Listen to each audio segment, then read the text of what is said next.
May 1940. Britain's darkest hour. Military failure in Norway has led to the fall of the Prime Minister, Neville Chamberlain. The House of Commons has insisted that Winston Churchill take over. But Churchill has many enemies, including members of his own Conservative Party and the Foreign Office, who want Britain to make peace with Adolf Hitler. One of Churchill's greatest challenges was undoubtedly encouraging the War Cabinet to keep fighting.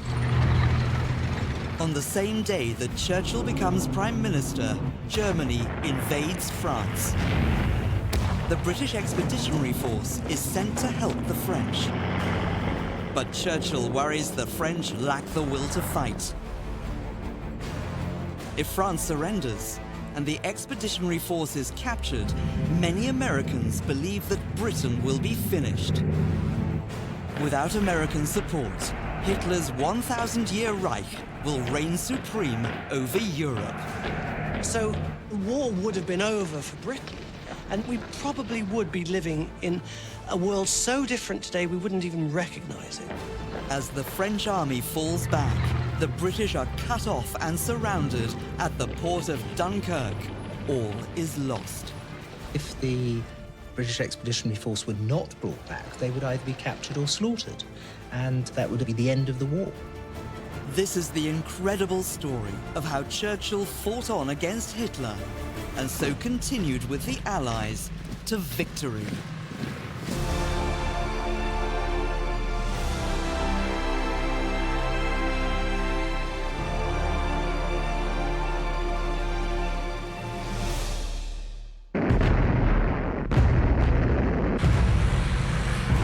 On the 1st of September 1939, Germany invades Poland. Britain is at war. The government responds by sending the British Expeditionary Force, the BEF, to France. And now the first pictures of the embarkation of the BEF. Never before has an army set out for the front to fight for a more just cause. Never before have men been more determined to win. More than 152,000 soldiers set sail to join their French counterparts on the Franco-Belgian border. Once there, they dig in and wait for the Germans to attack.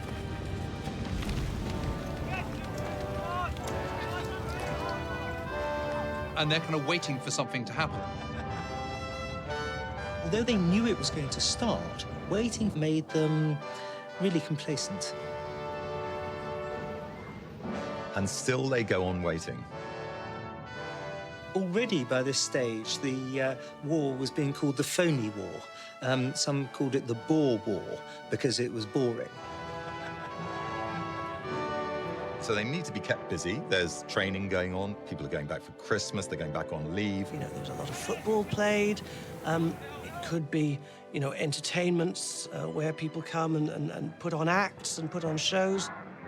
So you have this rather ridiculous situation where everyone's sort of wandering around, going, hang on a minute, I thought we were at war, but no one actually seems to be fighting anything.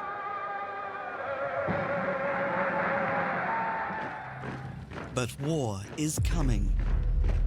By January 1940, German generals have formulated a plan of attack on Western Europe. But Hitler suddenly stalls the invasion, forcing the Allies to continue to wait. There is a disagreement between Hitler and his generals about how best to attack France. The maverick general Heinz Guderian strongly advocates sending tanks through the Ardennes, a densely forested and hilly region made up of a narrow, winding network of roads thought to be impassable for tanks. Once through, the tanks would rush to the Channel, cutting the British Army off from the French.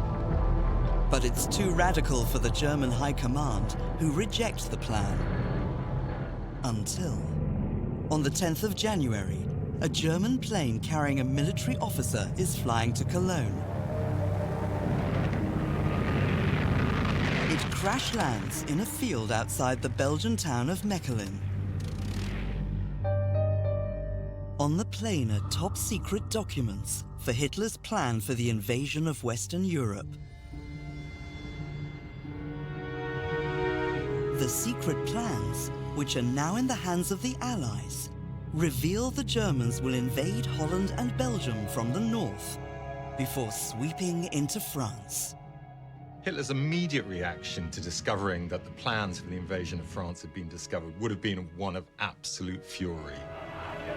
As a result, he went back to what was a much riskier plan that the army commanders had rejected at first, which is going through the Ardennes forest and attacking the French at their weakest.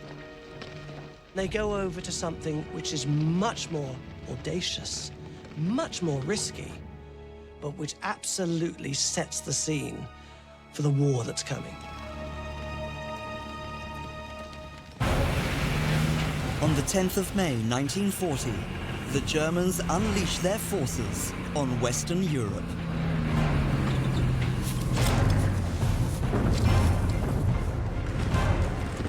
The assumption among the Allies is that the attack's bound to come through Belgium, and that's why the Allies had put the cream of their forces, both the French and the British armies, on the border with Belgium. So the main thrust looks like it's coming through the Low Countries, but in actual fact, the main thrust is going through the Ardennes. And frankly, to the French and the British, they must have seen the Ardennes in particular as an impassable object for tanks, for armored columns. You know, logistically, how could you really move an army through that location? And what the Germans do very cleverly is not just come through the Ardennes, which was the sneak surprise attack, but they also advanced troops into Belgium itself. In other words, they called the Allies' bluff, and the Allies took the bait. The Germans pummel through the seemingly impassable Ardennes, using a technique never seen before on the battlefield. Blitzkrieg, a rapid thrust towards an enemy's weak spot using an onslaught of sheer power. Fast tanks, mobile infantry, and overwhelming air support. This was the first, real use of, armored blitzkrieg in world history. The Germans called it Bewegungskrieg, the war of movement, meaning you hit them hard as quickly as you can and you just smash through. You annihilate the enemy so they can't kind of collect themselves. So what does this do? It creates panic. The material effect of blitzkrieg is to open up an enemy force to real danger. The moral effect is to create complete dislocation on the part of your enemy. It's almost like a conjuring trick.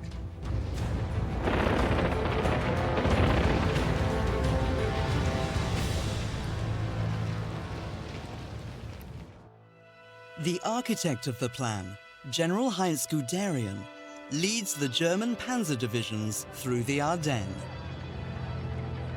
General Guderian had a very simple motto that doesn't translate into English, but it basically means use the big guns, don't do anything piecemeal. He was impulsive, and he was a great expert on tank warfare. Guderian and his divisions work closely with the Luftwaffe to smash through the Ardennes, cross the Meuse River, and overrun the Allies, reaching northern France in just a matter of days. The speed of the German advance and the distance covered has never been witnessed ever before, and both the British and the French is that they're just so stunned by this. They've been pushed back into this corridor in northern France and Belgium, and this is just absolutely exhausting. You're not getting enough sleep. You're being shot at. You know things aren't going well because you're falling back. Morale is not good. Guderian's tank divisions split the British and French forces as Hitler's men pushed them towards the coast in their thousands. The man to beat Hitler is Winston Churchill. The country rallies solidly and resolutely to the task of defeating the most sinister madman that ever aspired to world conquest. Meanwhile, in England, the country's new Prime Minister, Winston Churchill, receives shocking news.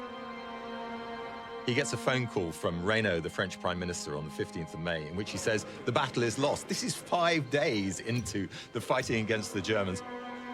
The German army spent 4 years trying to do this in the First World War, and in 5 days of this new war, the battle is lost. Having replaced Neville Chamberlain just a week earlier, Churchill's appointment as Prime Minister could not have come at a worse time. Many are skeptical of his ability to cope. A lot of members of the government thought Churchill was far too risky a choice. He'd made mistake after mistake in his life. When one looked at his First World War record, there were many blemishes, and as a result, they really did fear that Churchill in charge was going to be like a bull in a china shop. Churchill was not trusted. He was a man who was perceived to have moved ground many times politically. Was he the right man for the right time? But Churchill's a fighter. And so if you're going to fight, you needed Churchill, because Churchill was somebody who made no secret of his contempt for Hitler, no secret of his determination to resist, and he was a brilliant orator. Here was somebody that could really speak to the British people and encourage them to resist. With the looming crisis for the British forces in France, Churchill's first speech to Parliament as Prime Minister is ominous. We have before us many, many long months of struggle and of suffering. You ask, what is our aim? I can answer in one word: victory. Victory at all costs. But the stirring rhetoric belies a stark reality. In France, British forces are facing annihilation, trying to halt the German advance. Alongside the French, they launch a counterattack at the city of Arras. That is the last-ditch attempt to try and kind of reverse things. But they don't break through. It's just not a big enough thrust. With that failure, it's all over. There can be no reverses now. At this point onwards, it's just a matter of damage limitation.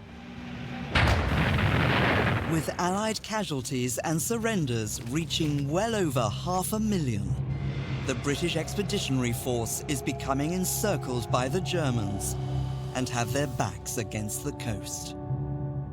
You've got Belgium collapsing on the northern flank. You've got the Germans pressing from the east. You've got them pressing from the south. They're in this tiny little bubble. And everyone's sort of going, oh my God, this is an absolute nightmare. The French were floundering.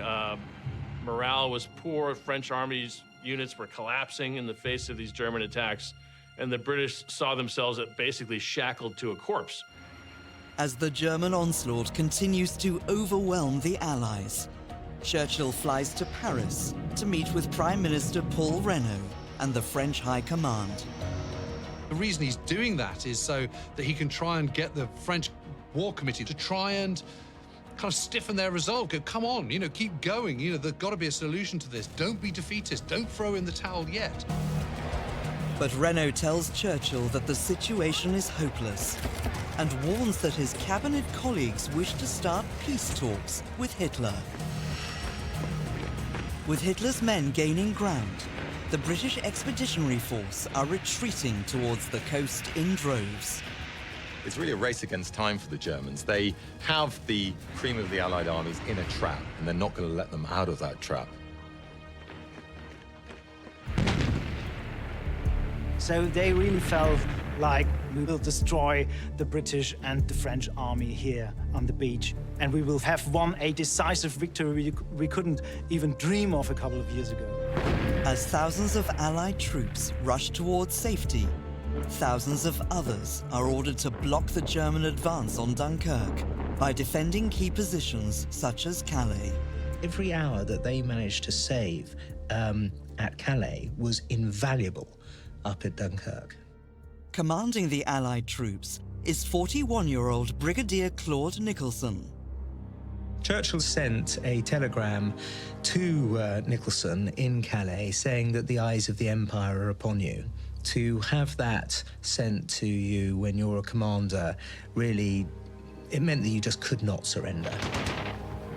3 days of brutal fighting takes place between Hitler's panzer divisions and the Allies, who are outnumbered 3-1. Churchill does have the opportunity to evacuate them, but he says, no, I want you to hold out and keep fighting. It was one of the most difficult decisions that Winston Churchill had to take in the whole war. He said it made him physically sick to have to give the order, but nonetheless, he gave it. It was an example of his leadership. The outcome for Brigadier Nicholson and his soldiers was that none of them get away. They're either killed, wounded, or captured. After surrendering, Nicholson is sent to a POW camp in northern Germany. And the really sad thing about him is that he ended up committing suicide when he was in captivity. And it seems as though he felt he had let the country down. And yet, if you look at the situation, if you look at what he did, he was a hero.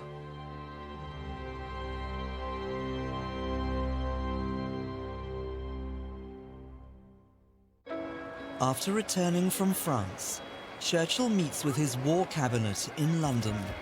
Strongly opposed to the war against Germany is Foreign Secretary Lord Halifax, who wants Churchill to explore peace terms with Hitler. Lord Halifax is popular among his peers in the House of Lords. He has many supporters in the Tory party, and another admirer is King George VI. Halifax is actually not only his party's first choice to be Prime Minister, but also the King's. He decides that he's not up to the job, and therefore he stands aside. Whilst Halifax believes that Hitler will only want a few British territories if peace is brokered, Churchill fears Hitler will demand control of the Royal Navy and much more. The war cabinet in the UK is hopelessly split.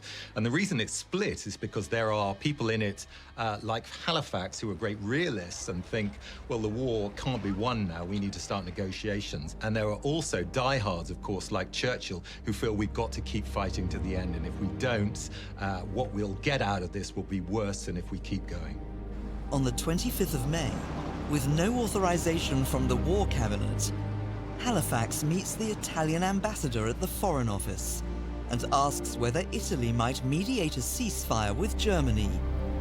Halifax is not alone in thinking this is the best course of action. Joseph Kennedy, JFK's father, is US ambassador to Britain. He too believes that Britain is finished and has tried to sound out the German ambassador about peace talks. Like Halifax, Kennedy has no government authorization to do this. It's hard to believe what Churchill was up against at this time. Not only does he have the challenge from the Germans trying to destroy the BEF, he also has the enemy within trying to encourage him to negotiate peace. Around the same time that Halifax and Kennedy are exploring illegitimate peace talks, Churchill decides that British soldiers can no longer fight on in France. They must be evacuated.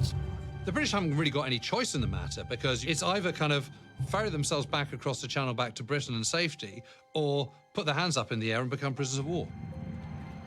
If the British Expeditionary Force were not brought back, they would either be captured or slaughtered. And Churchill understood that you simply couldn't allow 250,000 men to fall into German hands. That would essentially be the end of the war. With the Germans dangerously close to trapping the British Expeditionary Force, Churchill calls upon a trusted ally to oversee the rescue operation, Vice Admiral Bertram Ramsay. Churchill knew Ramsay to be an extremely calm commander, which, of course, was going to be tremendously important in this operation. He knew that he was going to be able to get the job done.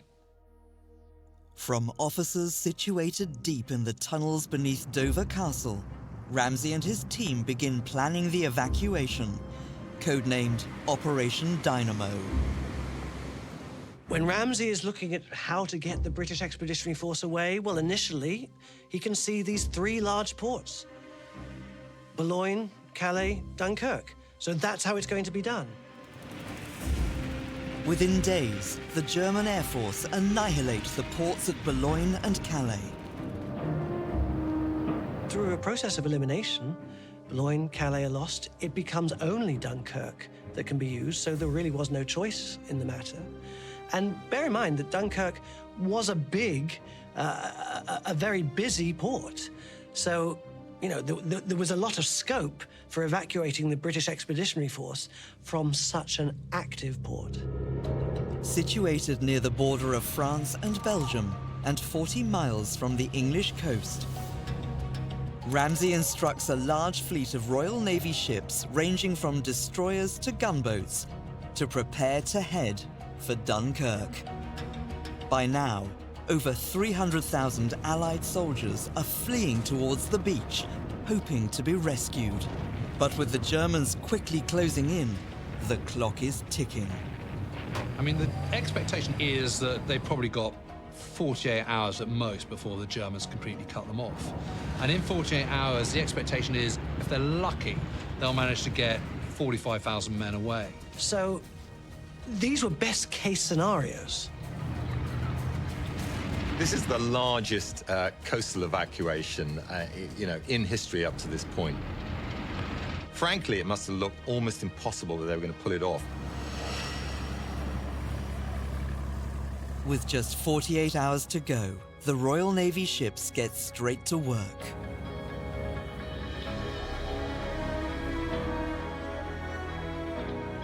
But by the following evening, only 7,500 men have been rescued. Very slow, because you've got to decant the soldiers who are waiting patiently on the beach in lines. They can't be panicked, they can't all rush the boat. Well, when you have some few 100,000 people crowding onto the beach, it's a scramble. It's incredibly difficult, just simply physically getting toward the water, let alone getting onto a boat. And they are sitting ducks. It must have been utterly terrifying.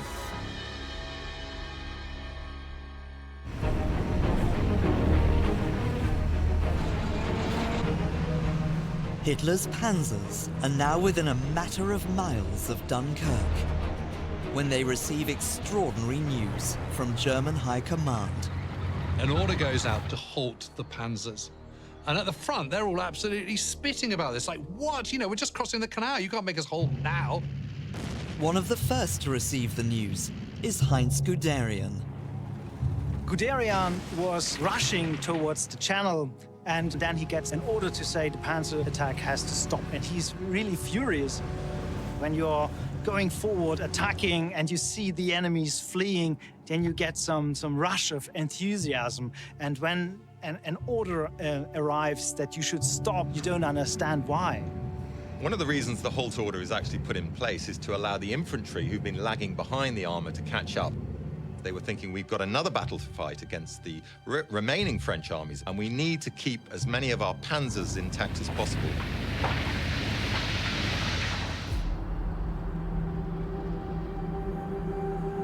But one man sees a golden opportunity in the halt order. Former World War I fighter ace and Luftwaffe Commander-in-Chief Hermann Göring. Göring was maybe the most illustrious of the Nazi leaders. I mean, Hitler completely trusted him. They were a close old party comrade. Göring was pompous, jovial, cruel. He very clearly loved to eat. Everybody could tell that. Göring's indulgences do not stop with food. In 1923, after receiving a bullet wound to the leg during a failed coup by the Nazis, Göring became increasingly addicted to morphine. So much so that Hitler's right-hand man has twice been admitted to a psychiatric hospital. And his addictions definitely made him more and more prone to overestimate the abilities of the German Air Force and to make grandiose promises that he could not keep. So when this halt order comes up, you know, he goes to Hitler's headquarters. He goes, oh, you don't need to worry about that. My Luftwaffe will destroy the British. And Göring says, look, Fuhrer, we can bomb the beaches, we can bomb any ships the British send over to evacuate. I can handle this. As thousands of British and French soldiers are trying to escape across the channel, Göring's Luftwaffe start to obliterate the port.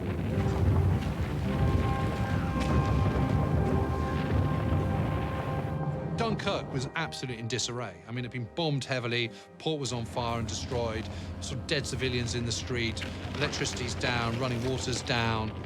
You know, it's a scene of absolute carnage. As wave after wave of German planes rain terror down on the troops, a cry goes up. Where was the RAF? They were constantly saying, where's the RAF? There's a lot of controversy about the role of the RAF at Dunkirk because, you know, the Germans basically had command of the air over the beaches, and where was the RAF? So this whole myth grows up that the RAF was absent. The troops were trapped on the beach. They were frightened. They were being strafed by the Luftwaffe, and they didn't know if they were not going to be shot or taken prisoner within the next 24 hours. So there was a lot of seething resentment and a lot of rumor, and people really didn't know what was happening.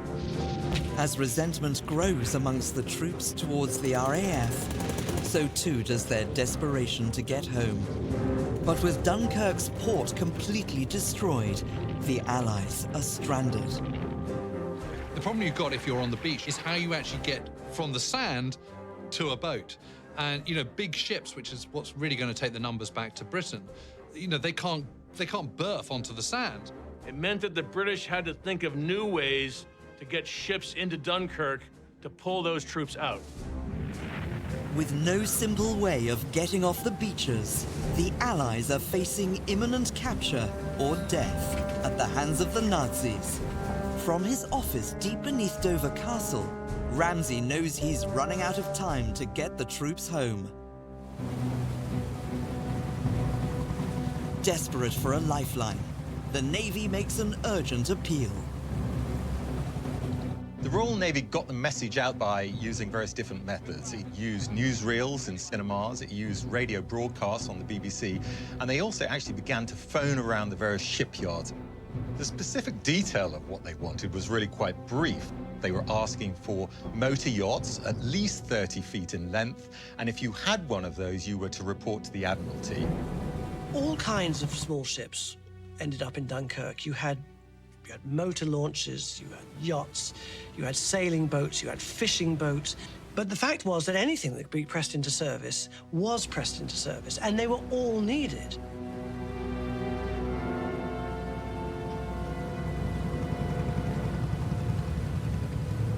One ship owner bound for Dunkirk is Charles Lightoller. Charles Lightoller had been the senior surviving officer on board Titanic. And then during the First World War, he'd been a Royal Navy commander, so he'd already had a pretty dramatic life.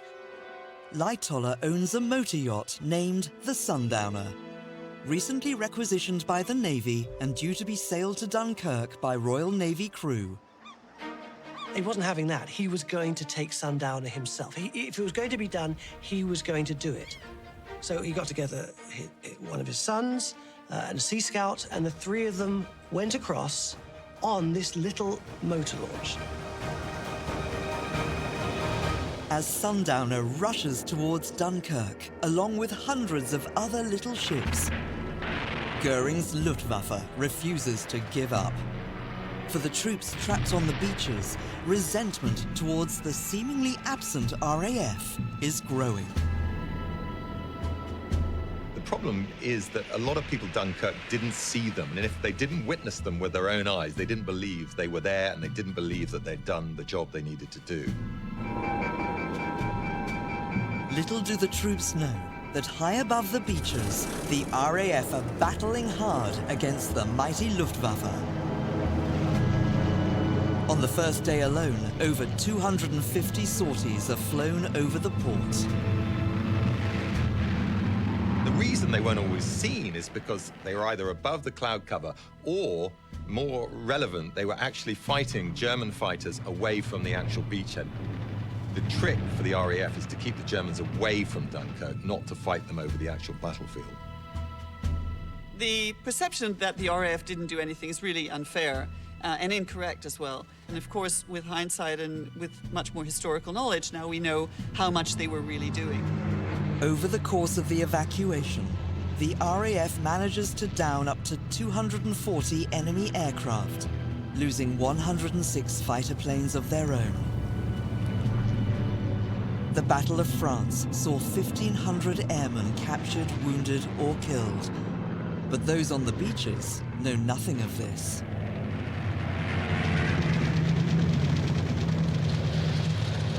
soldiers on the beach started to take their anger out on those few RAF pilots or airmen who were on the beach also trying to get home. Well, you can imagine it if you're on the beaches and you're absolutely exhausted, you've been defeated, you finally got onto a boat, and there you see an RAF pilot, and you just think, well, hang on a minute, I thought you were supposed to be protecting me, you know, and here you are, you're shot down, and there aren't enough of you. You know, what the hell is going on?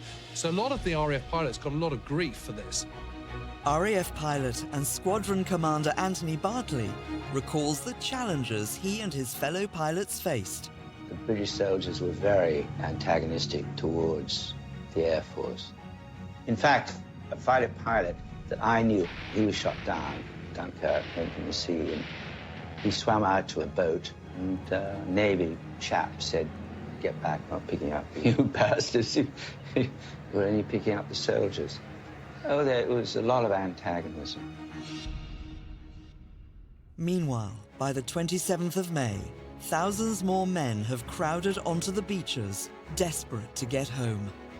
Despite reinforcements from the little ships, it's becoming clear to Ramsay that evacuating from the beaches alone won't be enough to save all the troops. You've got hundreds of thousands of men on the beaches, and the smaller the craft, the kind of fewer the number of people you can actually shuttle from one beach to another ship.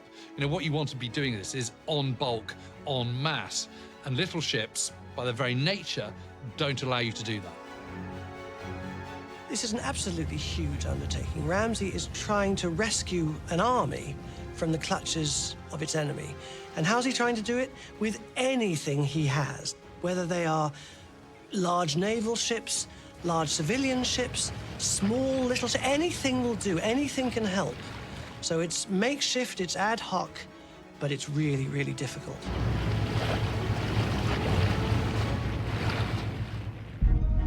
On the same day, Ramsay's equivalent in Dunkirk, senior naval officer Bill Tennant, arrives to help speed up the evacuation. There's already wrecked ships, there's sort of, you know, Stukas diving down. I mean, it's almost kind of apocalyptic, really, the scene that greets him.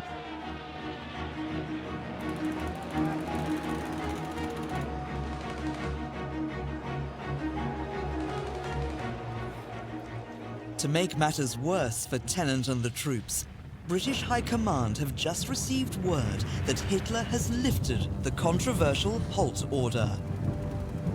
The Nazis' dreaded panzer divisions are once again racing towards Dunkirk. With a destroyed port, thousands of men waiting to be rescued, and the threat of the Nazis both in the sky and on the ground, for Tennant, the prospect of evacuating 45,000 men in just 2 days seems impossible. This is all going so slowly, something has to be done. And he has to think quickly, act quickly. Tennant spots a glimmer of hope. What he notices is there is this mole, this sort of breakwater that extends kind of a mile plus out into the sea. It's really to protect a harbour. You're not supposed to use it as a means of getting on ships, but of course, it's needs must at Dunkirk. So he thinks, all right, let's try and use it as a jetty. And it worked. And the reason it's a game changer is because if you can get a big ship coming alongside a mole, a destroyer, a paddle steamer, something of that type, you can load an awful lot of soldiers onto it relatively quickly, and far more people escape from the mole than they did from the beaches. Tennant's discovery of the mole isn't the only example of ingenuity in action at Dunkirk. The race to get to the beach is paramount for the soldiers, and they're encumbered with heavy guns, artillery. Some of them have trucks, there are even tanks and all sorts of other equipment, the detritus of war, and they realize that they're not going to be able to bring this with them. Approximately 85,000 vehicles are left behind by men fleeing for the coast. But whilst waiting to be rescued, a group of Royal Engineers come up with a cunning idea. People could see the big mole at one end, and otherwise people were just having to queue along the beaches, and they thought we could build our own jetties, and we could do it using lorries. Once they burst the tires, they would push them out in a line. They would attach them to each other. They would put sandbags along the top and then wooden planking on top of that. And then they had made themselves a pier. And so this type of ingenuity was one of the ways that people got by at Dunkirk and one of the ways that they made things just slightly easier for themselves.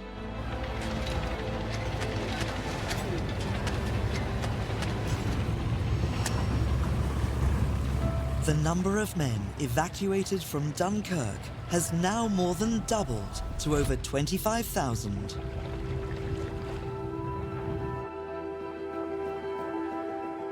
You're talking about something like 10 miles of beaches, hundreds of thousands of people. So every kind of human life was on those beaches. Lots of different people have different experiences of Dunkirk. For some, it's just one of absolute chaos. Some people are just getting their head down in the dunes and getting some sleep because they're so exhausted. Other people are raiding the bars and cafes and trying to get some drink. And very often the water's already been turned off. The mains has been burst in Dunkirk, so there's no running water. So they're kind of getting drunk on wine, but at least it's fluid. You had people playing cricket on the beach. You had a circus performer who was doing tricks on the back of a horse that he found. One man I spoke to who loved motorcycles found a motorcycle and he was going up and down the beach just having the time of his life. People were having fun. People were having terrible times. People were fighting. People were being orderly. People were being disorderly. People were being people. That's what you had on the beaches.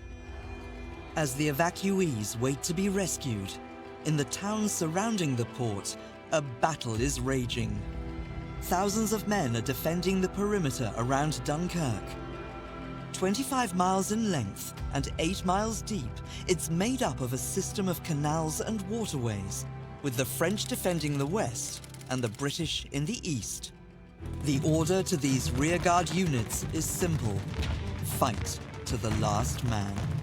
I think one of the most heroic and often unrecognized stories of the Dunkirk evacuation is these last-ditch stands that are happening all over the defensive perimeter around Dunkirk.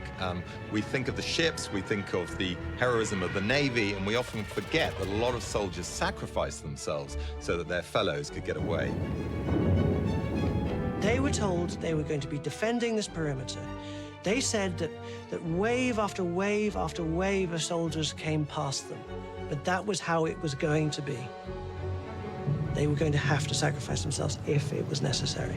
So it was an enormously selfless and incredibly dangerous job. Back in London, Churchill is watching and waiting to see how many men of the British Expeditionary Force can be saved. Meanwhile, his Foreign Secretary, Lord Halifax, is still intent on reaching a peace agreement with Hitler. Realizing he needs to put a stop to Halifax's persistence, Churchill calls for a full cabinet meeting involving ministers from across all parties. What he tells the full cabinet is an unvarnished account of what's happening in France. He makes no bones about the difficulty they're in. But what he also says is what will be the consequences if we give in now. And that will be Britain is reduced to a slave state. And I suppose the most dramatic part of this speech is the final bit where he says, if our island story is to end here, let it only end when each one of us is choking in his own blood, lying on the ground. The response to this meeting, according to Churchill, was a huge outbreak of cheering from the other members of the cabinet, and it was quite clear from this point onwards that they wanted to continue the fight. It's clear to Halifax there can be no more secret talks regarding peace with Hitler. Instead, Britain needs a miracle. Over 40,000 men have now been rescued, thanks in no small part to the weather. The weather plays a key role in the Dunkirk evacuation, and at first it's on the side of the Allies, so you get a lot of cloud cover, a lot of difficulty for the German Luftwaffe to observe what's going on the ground. And while this is happening, an awful lot of soldiers are able to get away. I mean, it's tempting to think that it was all ingenuity and people working out how to do things that got the British home, but actually there was quite a lot of chance involved as well. But during the afternoon, the skies begin to clear. The RAF defend the area in full force, but seizing the opportunity of clear skies, Goering's Luftwaffe begin their most brutal bombing raid since the start of the evacuation.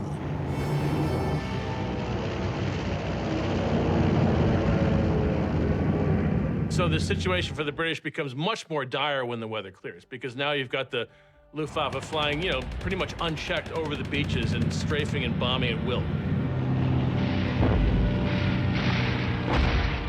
The Luftwaffe is very young, very keen, very National Socialist spirit, and they want to sink ships, and they want to defeat the enemy as fast as possible. And they don't really think so much about the suffering of the troops when they hit the beach. Casting off from the mole is a Thames paddle steamer named the Crested Eagle. In peacetime, she was used by day trippers visiting seaside resorts along the English coast. Then, at the start of the war, to evacuate children. At Dunkirk, she is carrying 600 troops back to Britain when the Luftwaffe's Stukas spot her preparing to leave. The very nature of Stukas is that you dive down as close as you possibly can before you drop your ordnance so that you can make yourself more accurate. That's the whole point. They would dive very nearly vertically, and they would come out of their dive at something like 1,500 feet. And they carried one large bomb and two smaller bombs on each wing. And also they screamed. The sirens were added to the Stukas in order to terrorize the troops, in order to increase the fear of a Stuka attack. So when they targeted ships on the mole or out to sea, or even people on the beaches, they could do a hell of a lot of damage. 4 bombs hit the Crested Eagle in quick succession, transforming it into a blazing inferno. The carnage they cause is indescribable. Survivors talk about seeing others who are unrecognizable because the damage to their faces was so bad. People were jumping off, people were... one man managed to get to shore, and only when he was on shore he realized that his hands were ribbons because the skin had just peeled completely away. Approximately 300 men die in the attack. Even so, the captain is able to run the Crested Eagle aground. She's not the only ship to suffer severe losses that day. 10 destroyers, 8 personnel ships, and a number of smaller vessels are annihilated. And, you know, can you imagine what it must have been like? You're on the mole, you've been waiting there for hours, you've finally got on a ship, you think deliverance is near at hand, and then boom, your ship is blown to pieces. Desperately trying to leave Dunkirk is Charles Lightoller, who, along with one of his sons and a sea scout, is heading for Ramsgate on his ship, the Sundowner. With them are 130 troops, who they have saved from a burning destroyer. Bear in mind that Sundowner really only had room for about 20-25 people. But as Sundowner sets off, Lightoller spots a dive bomber heading straight for them. And basically, he used a tactic that his Air Force son had taught him. So he kept a very, very close eye on the Stuka, and every time it came down, he basically veered to one side violently so that the bombs would miss.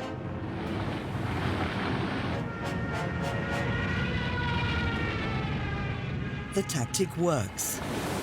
On the 1st of June, Lightoller's Sundowner arrives safely with all 130 troops on board. He was involved in this extraordinary cat and mouse between this tiny little boat and this extraordinary, powerful, deadly aircraft.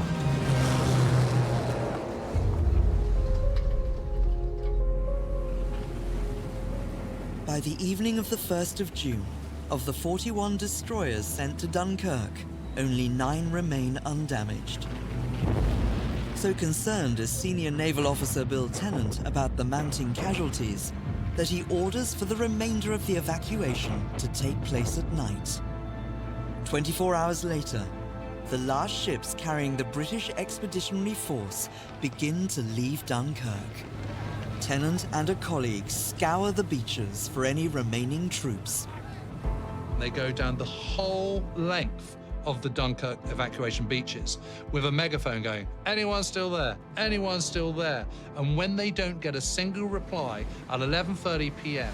that night, Bill Tennant signals back to Ramsey and he goes, BEF evacuated. Every Tom, Dick and Harry has been lifted. The British have achieved the unthinkable.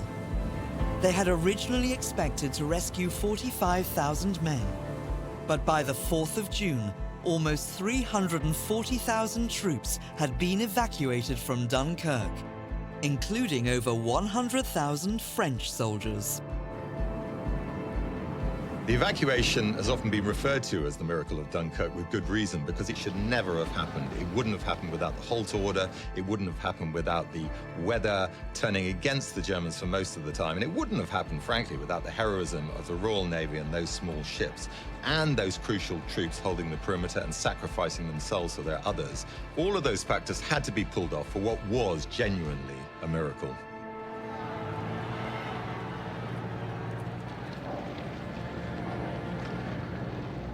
Back in England, thousands of men begin to arrive home, unsure of the reception they'll face.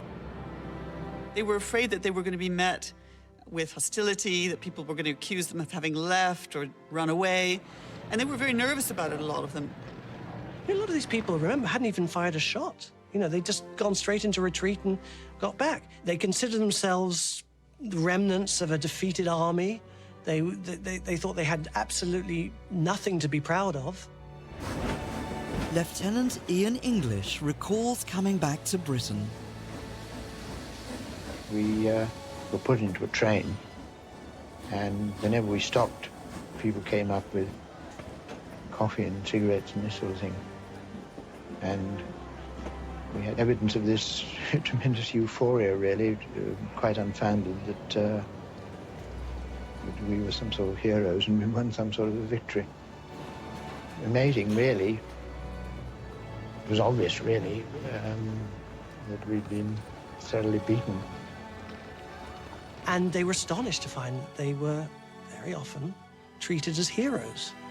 And I think what that gives an indication of is this sort of birth of Dunkirk spirit. I think it was something that rose absolutely organically out of, first of all, relief that brothers and uncles and fathers and sons were home and they were safe, but also relief at the fact that the country was still fighting. The country was still in the war. It hadn't been defeated. We must be very careful not to assign to this deliverance the attributes of a victory. Wars are not won by evacuation. We shall go on to the end. We shall fight in France. We shall fight on the seas and oceans. We shall fight on the beaches. We shall fight in the fields and in the streets.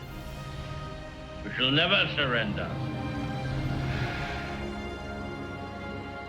Winston Churchill in this speech was entirely levelling with the British people. He was not going to try to spin Dunkirk out into a victory. He knew it wasn't, they knew it wasn't. However, it had an incredibly powerful effect on British morale. It told the British people what the government and the High Command were going to do, what was expected of them, of course, as well. And it did so in language that will live for as long as the English tongue. The deliverance of the troops from Dunkirk changes attitudes at home and abroad. Anyone who had talked of Britain making terms with Hitler is now an outcast. Well, Halifax's attempt to encourage the cabinet to begin negotiations ultimately fails. He, by the end of the year, is sent to America as ambassador. Churchill is quoted as saying about Halifax, he has no future in this country. Similarly, Joseph Kennedy, who had hopes of one day becoming president and believed that Britain could never defeat the Nazis, becomes increasingly unpopular in his role as ambassador to Britain. By the end of 1940, Kennedy pretty much has no choice but to resign. And it's at this point that Kennedy's political career is over. The evacuation of the British Army from Dunkirk is absolutely crucial to the eventual Allied success in the war, because it leaves Britain alive as like the kind of last resisting democracy in Europe to the Nazi onslaught. That Britain remains in the fight buys time for this big Allied coalition to form and ultimately defeat the Axis powers. It just seems to me that the fact that the British Army got away at Dunkirk wasn't just a nice little story that makes us feel nice about being British.